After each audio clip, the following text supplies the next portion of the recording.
Halo, kembali lagi bersama kami di channel YouTube TPFX Learning Center. bersama saya Dion Dan aku Alan. akan membahas tuntas mengapa kita memilih broker yang tepat untuk melakukan trading. Forex. Betul, dan XAU. Ya, emas. Mas, jadi di kesempatan kali ini sebelum kita masuk ke materi, kita mau nanya-nanya dulu nih sama Alan.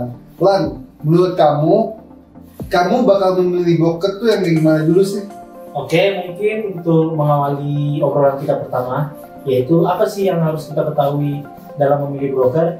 Mungkin dari aku pertama yaitu adalah legalitas atau badan hukum yang menaungi dari broker tersebut ya. Nah, ketika broker tersebut sudah memiliki legalitas yang kalau di mana itu di Indonesia Bapepti, itu sudah dipastikan aman. Jadi misalnya ada masalah, kita tahu kemana kita melapor gitu ya. Betul. Jadi legalitas hal yang utama menurut aku. Habis itu hal yang kedua yaitu platform trading, ya nggak sih?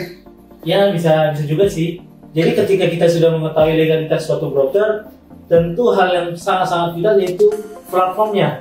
Karena kita akan banyak menghabiskan waktu itu di platformnya. Kita eksekusi order, kita menganalisis pasar, teknikal itu melalui platformnya. Jadi sangat penting untuk kita bahwa kita juga mengetahui dari broker kita bermain di platform apa sih. Nah gitu ya. Tapi kalau menurut aku, kamu gimana? Kamu setuju nggak sih kalau pilih platform yang gabungan sama platform lain? Maksudnya itu gimana? Kayak misalnya di MetaTrader 4, Oh, oke. itu kan bergabung dengan broker-broker lainnya kan? Setuju nggak sama platform itu?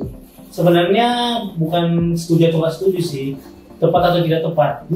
Menurut aku sih tepat-tepat aja, karena dari MT4 juga menawarkan ya dia sudah banyak apa ya istilahnya fitur-fitur dalam trading dan juga mungkin dalam interface juga yang gampang kita pahami dan simple untuk kita pahami gitu ya. Yang ngebantu kita untuk mencapai keuntungan. Iya, mencapai keuntungan. Jadi yang menurut aku sih nggak salah sih, nggak kalau misalnya MT4 sebagai platform yang bergabung bersama broker-broker lain. Gitu.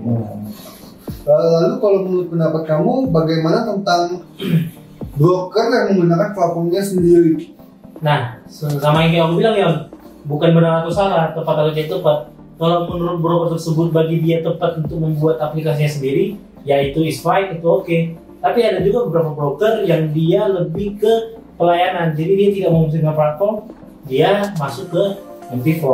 Jadi nggak ada yang kayak suatu keharusan, suatu broker itu harus punya aplikasi sendiri ya, gitu. Oke. Makasih Alan. Jadi teman-teman tahu nih, kalau sekarang kita pakai platform apa aja itu terserah kalian. Yang penting kita tahu legalitasnya juga. Legalitas itu penting. Itu penting banget karena kalau tanpa legalitas sebuah grafik itu bisa dimanipulasi. Manipulasi tentunya. Habis itu dan setelah memilih platform yang tepat, kita juga harus memilih dan menjaga dana kita. Ya, jadi penting teman-teman. Dan biasanya kalau broker-broker yang sudah pertama itu memiliki legalitas, dia akan memiliki rekening terpisah atau segregated account. Nah, kenapa penting? Karena bagi sebagian broker yang tidak mempunyai legalitas, ketika kita mentransfer atau mendeposit duit kita yang ditraderkan, itu duitnya bisa saja disalahgunakan. Bisa jadi itu duit masuk ke rekening broker. Nah, broker yang sudah memiliki legalitas, biasanya itu dia akan memisahkan rekening broker tersebut dengan rekening nasabah. Jadi keamanan dana kita terjamin di rekening terpisah. Itu teman-teman harus diketahui itu penting.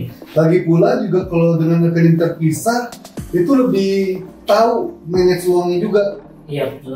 Karena kalau digabungkan rekeningnya, ketika misalnya sorry to say suatu perusahaan akan hancur, Bangkrut gitu. iya bangkrut, itu pasti uangnya bakal habis diambil perusahaan. Iya. Dan misalnya ada suatu permasalahan, kita nggak tahu mau melapor kemana. Dan biasanya broker-broker yang sudah berada di bawah lindungan Bapepti itu, keamanan dananya itu sudah ada juga lembaga yang sudah mengatur. Itu gimana ya? KBI. Yap, KBI itu apa? Clearing Berjangka Indonesia.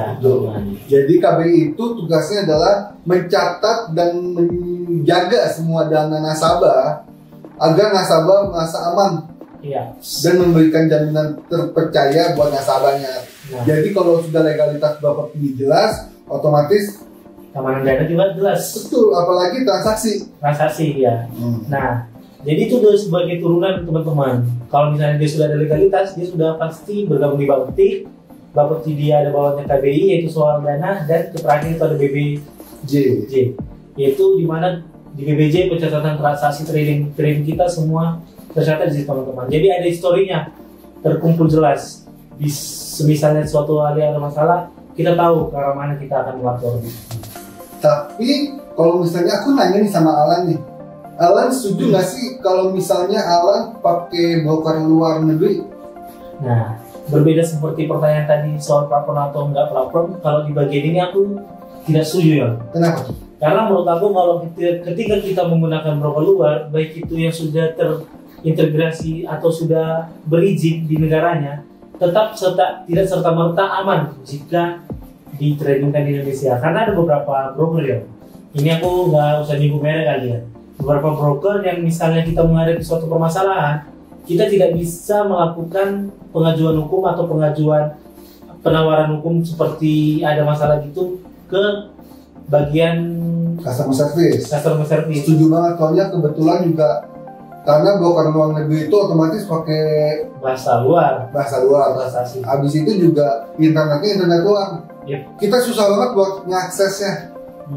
Lalu kita juga jauh dari perusahaan itu nggak sih? Iya, jauh. Jadi kita nggak tahu nih wujud perusahaan aslinya itu di mana. Masa kita kalau ada masalah kita harus datang ke perusahaannya langsung, ya nggak? Iya, benar. Gitu sih. Dan juga tambahan kalau misalnya suatu hari kita bermasalah, lembaga hukum Indonesia tidak bisa mengcover karena kita meletakkan uang bukan berada di bawah lindungan dari Bapepti yang diakui di negara kita, Republik Indonesia. Jadi teman-teman sangat ya mungkin berbahaya. Bisa jadi berbahaya kalau misalnya kita mengalami masalah di broker tersebut. Tapi semua tergantung lagi ke kalian. Kalian masih mau memilih broker luar atau broker dalam negeri? Kalau kami prefer dalam negeri.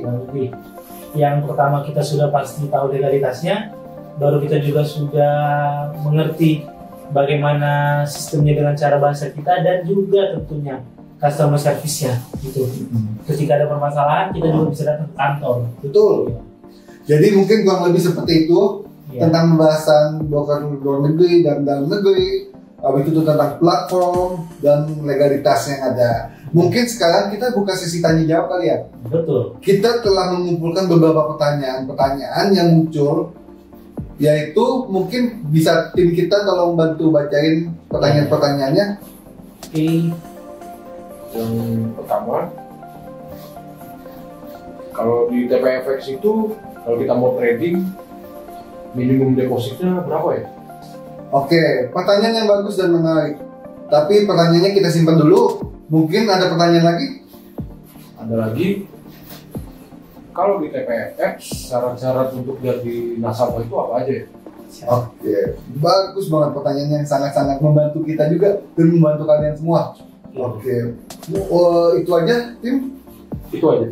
Oke, terima kasih tim sudah memberikan pertanyaan kepada kami. Pertanyaan dari viewers itu sangat-sangat menarik dan bagus banget. Ya, benar. Dan sekarang saatnya kami menjawabnya. Jadi yang pertama, kita ngebahas tentang minimal buka account. Deposit ya. Jadi jawabannya adalah minimal buka account itu bisa di angka 2 juta. Tapi itu belum dapat free swap sama sekali. Dapat free swap ketika dia buka account di 3 juta, itu udah dapat free swap.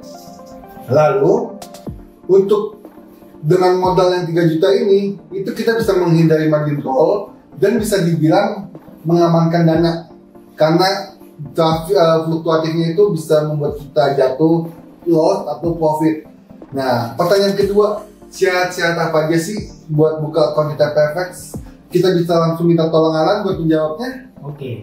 Jadi pertanyaan kedua juga sangat menarik. Apa sih syarat-syarat yang dibutuhkan untuk kita dalam daftar di broker kita TPFX? Nah, di TPFX sendiri sudah support untuk kalian-kalian yang berada di usia 18 tahun, teman-teman. Jadi bagi kalian yang sudah berada di usia 18 tahun, bisa join di kita, tapi dengan beberapa persyaratan, yaitu surat pernyataan orang tua. Jadi dari TPFX juga tidak memungkiri bahwa trading adalah suatu hal yang bisa dikatakan tidak sembarangan, perlu pertanggungjawaban juga. Kalau boleh tahu, emang minimal nggak pakai surat pernyataan orang tua di umur berapa tuh? Oke, jadi untuk minimal tidak menggunakan surat pernyataan orang tua itu di umur 21 tahun ke atas, Yon. Oh gitu. Jadi dia tidak perlu menggunakan persyaratan orang tua. Dan syarat-syarat lainnya ya syarat-syarat yang simpel seperti KTP, nomor telepon, email, dan buku rekening atau screenshot akun rekening. Nah, untuk di TPX sendiri biasanya kita berada di rekening BCA. Jadi nanti kita akan buatkan secret account BCA-nya itu. Lalu juga tambahan foto selfie juga ya? Ya, foto selfie itu sebagai salah satu syarat untuk verifikasi akun. Jadi akun kamu itu bisa terdetek bahwa itu yang miliki kamu. Jadi suatu saat jika ada permasalahan di akunnya itu bisa dilaporkan ke TPX hanya oleh kamu. Jadi tidak bisa diwakilkan oleh siapapun ya. Bener banget. Karena TPX juga rekeningnya terpisah. Jadi apapun masalahnya telepon aja customer service-nya. Karena customer service kita Support 24 jam per 7. jadi artinya kita buka setiap hari ya. Kita buka setiap hari untuk customer service. Sedangkan untuk pengaduan ke kantor itu di jam hari kerja. Gitu teman-teman. Oke, mungkin udah cukup pertanyaan yang terjawab sama kita. Mungkin next kalian jika ada yang mau nanya-nanya, kalian bisa aja tulis pertanyaan kalian di kolom komentar. Nanti kami akan bantu jawab semaksimal kami.